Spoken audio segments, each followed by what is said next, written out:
Di alam liar yang penuh misteri ini, ada satu hal yang menjadi tujuan utama setiap makhluk hidup, yakni meneruskan keturunannya. Tapi tahukah kalian, cara binatang berkembang biak ternyata sangat menakjubkan dan juga beragam. Mulai dari makhluk terbesar hingga terkecil, setiap spesies punya cara unik untuk melanjutkan keturunannya sendiri. Beberapa berkembang biak dengan cara yang bisa kita anggap lumrah, namun ada juga yang berkembang biak dengan cara yang hampir mustahil untuk dipercaya. Di dunia hewan, cara mereka berkembang biak bukan hanya soal bertelur atau melahirkan. Namun di setiap prosesnya, hampir selalu ada ritual yang istimewa. Mulai dari tarian hingga pertempuran demi menarik perhatian pasangan. Oleh karena itu, mari kita jelajahi berbagai cara luar biasa yang dilakukan hewan untuk mempertahankan keturunan mereka.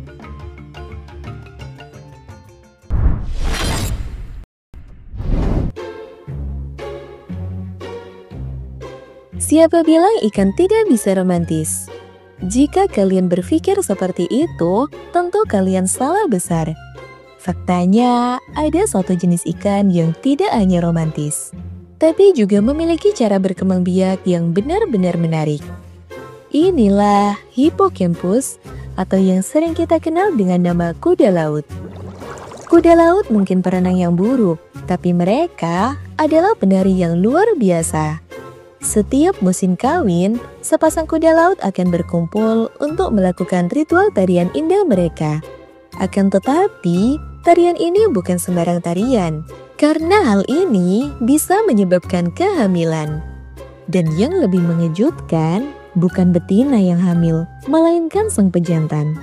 Iya, kalian tidak salah dengar. Kuda laut benar-benar menghancurkan stereotip gender dalam dunia hewan. Namun, bagaimana mereka bisa melakukannya? Dalam dunia kuda laut, peran ibu dan ayah benar-benar berbeda dari kebanyakan hewan. Kuda laut jantan memiliki kantung perut, yakni sebuah struktur khusus di mana betina dapat meletakkan telurnya. Pada saat itu juga, sang jantan akan membuahi telur tersebut dengan spermanya. Dan jika proses tersebut telah selesai, tugas betina di sini pun ikut berakhir. Lalu mulai saat ini, ayah kuda lautlah yang akan mengandung anak-anaknya. Kantung perut kuda laut jantan berfungsi seperti rahim yang bisa memberi oksigen, nutrisi, dan juga perlindungan bagi para embrio yang sedang berkembang. Selama masa kehamilan, kuda laut jantan akan merawat anak-anaknya dengan penuh kasih sayang.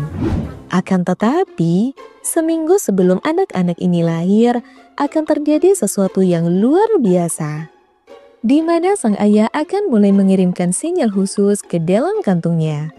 Sinyal ini akan memberitahu para embrio bahwa sudah waktunya untuk menetas. Dan para anakan ini akan mulai berenang di dalam kantung serta meregangkan dindingnya. Lalu, ketika sudah tiba waktunya, kuda laut jantan akan mengalami kontraksi.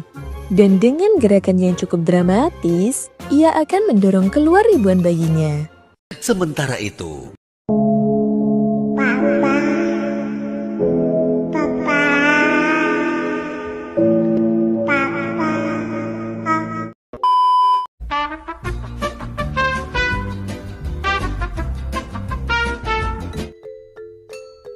tentu kalian bertanya-tanya, mengapa kuda laut jantan yang mengandung anaknya?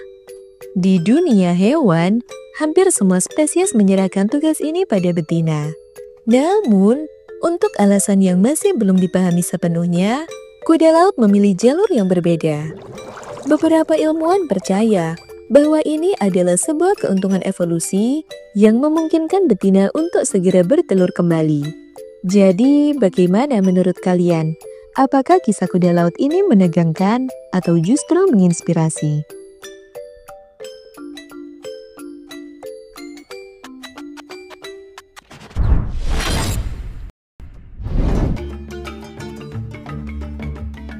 Di tengah riuhnya padang rumput Afrika, seringkali kita menyaksikan banyak pertunjukan yang luar biasa. Dan tentu saja, hyena menjadi salah satu pemeran utamanya.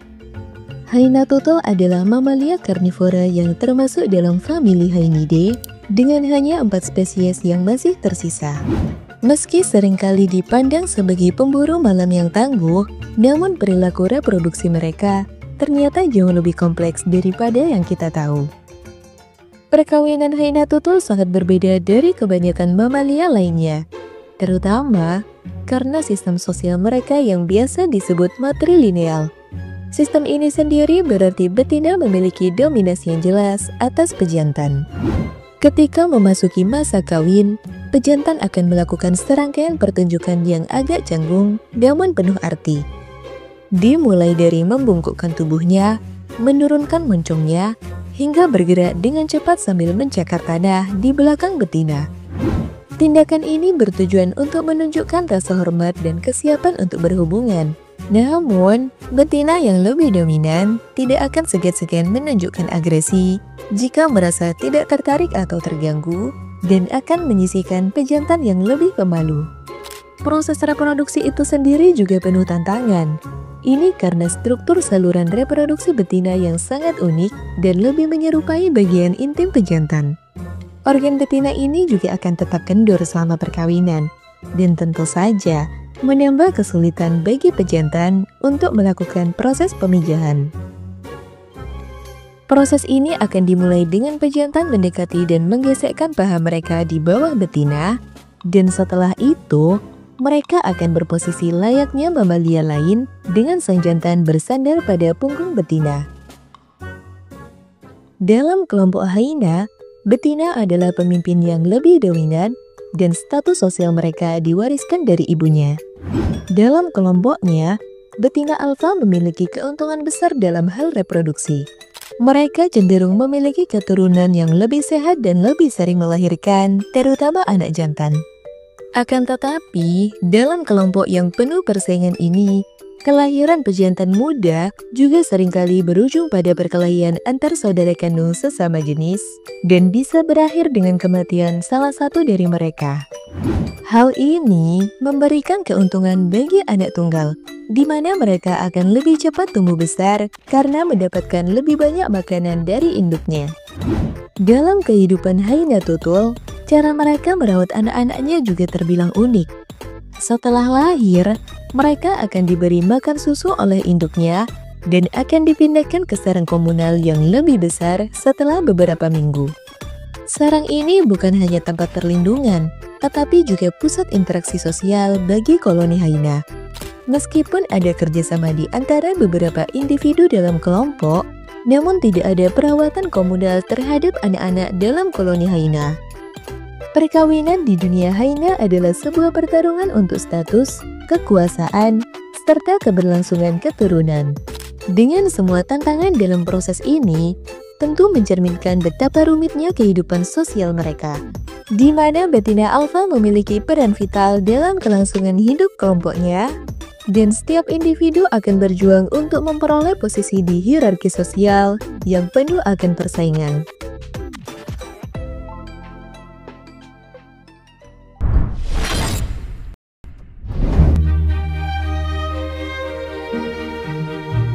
Di tengah ganasnya musim dingin Antartika yang bisa mencapai minus 50 derajat Celcius, terdapat kisah luar biasa tentang cinta, perjuangan, serta pengorbanan. Dan kisah tersebut adalah kisah tentang penguin kaisar.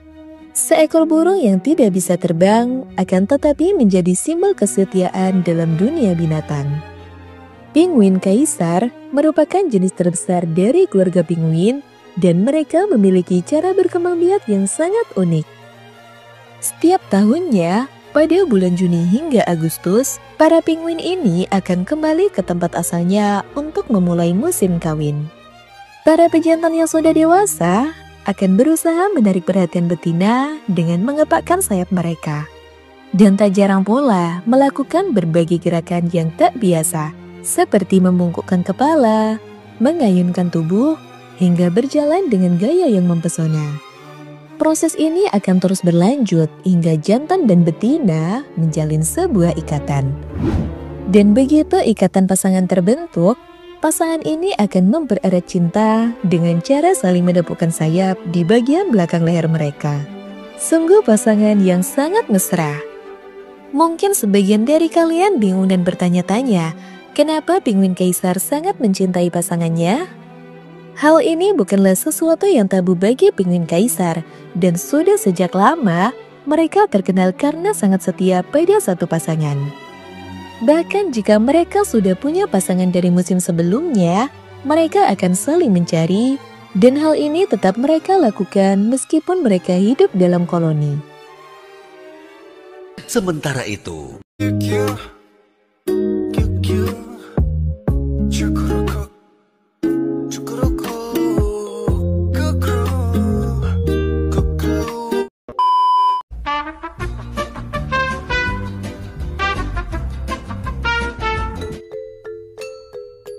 setelah proses kawin selesai, betina akan menghasilkan 1 butir telur. Setelah itu telur tersebut akan masuk pada masa inkubasi. Dan disinilah peran sang jantan sebagai ayah akan diuji. Penguin kaisar jantan akan melakukan pengorbanan yang luar biasa, di mana mereka akan mengambil alih tugas mengerami telur selama hampir 3 bulan penuh. Telur ini akan diletakkan di atas kaki pejantan dan akan dilindungi oleh lipatan kulit dari perut mereka untuk menjaga suhu tetap hangat sekitar 38 derajat Celcius. Hal ini tentu sesuatu yang sangat luar biasa, mengingat suhu di luar yang bisa mencapai minus 35 derajat Celcius. Lalu, apa yang dilakukan oleh sang betina? Ketika masa inkubasi, sang betina akan melakukan perjalanan sejauh 80 hingga 160 km menuju laut untuk mencari makanan. Sementara sang jantan tidak akan mengisi perutnya sama sekali dan hanya bergantung pada lemak cadangan yang sebelumnya mereka kumpulkan. Para pejantan ini bahkan harus menghadapi badai musim dingin yang hebat sambil berkerumun dalam koloni untuk saling berbagi kehangatan. Hingga sekitar bulan Agustus, telur-telur ini akan mulai menetas. Para anak penguin yang baru lahir sangatlah kecil, beratnya hanya sekitar 150 hingga 200 gram, dan bahkan mereka belum mampu mengatur suhu tubuh mereka sendiri. Pada momen mengharukan inilah para betina akan kembali ke koloni, membawa persediaan makanan yang telah mereka kumpulkan. Betina dan jantan akan saling mengenali lewat suara mereka, dan setelah bertemu, sang betina akan mengambil alih tugasnya. Sementara sang jantan yang telah 4 bulan berpuasa, akhirnya bisa pergi ke laut untuk mengisi perutnya. Proses merawat anak ini akan terus berlangsung hingga beberapa bulan ke depan, dan dalam beberapa waktu, bulu halus anakan mereka akan mulai digantikan oleh bulu pendek yang kaku. Hingga pada bulan Desember dan Januari, anak-anak penguin ini akhirnya siap untuk hidup mandiri. Para penguin remaja akan belajar berburu makanannya, sementara orang tua mereka akan kembali ke laut untuk mempersiapkan musim kawin berikutnya. Perjalanan hidup penguin kaisar adalah kisah tentang cinta, pengorbanan, dan ketangguhan. Dari perjuangan mencari pasangan hingga membesarkan anak di tengah keterbatasan. Jadi, bagaimana menurut kalian? Sungguh kisah yang sangat mengharukan, bukan?